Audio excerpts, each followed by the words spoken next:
मधल्या जय भीम नगरच्या कारवाईवर नाना पटोले विधानसभेत गरजलेत।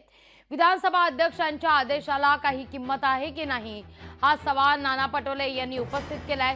पवईच्या जय भीम नगरमधील मागासवर्गीय कुटुंबांची पावसाळ्यात राहण्याची व्यवस्था करावी असे निर्देश विधानसभा अध्यक्ष राहुल नार्वेकर यांनी दिले होते।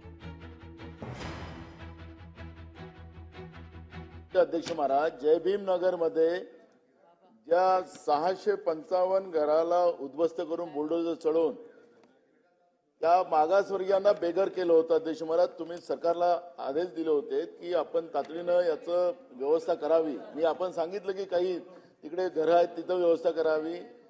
महानगरपालिका सांगते की आमच्याकडे अशी व्यवस्था नाही। माझं आपल्याला अध्यक्ष महाराज, बिल्डरांच्या बरोबर हे सरकार असेल तर जाऊ द्या, पण अध्यक्ष महाराज तुमच्या आदेशाचंही पालन हे सरकार करत नसेल तर मी आपल्याला अध्यक्ष महाराज सांगतो की जसं अदानीचा विषय आहे तसा या हिरा अंदानीचा इश्यू आहे।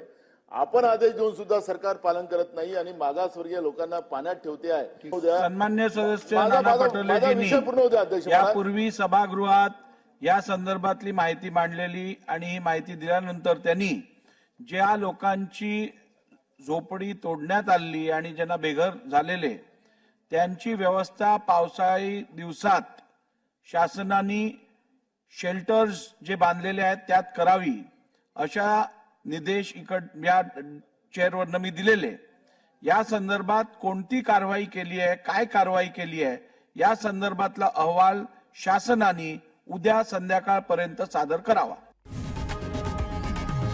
लोकशाही मराठी ऐका, पहा, जागरूक रहा।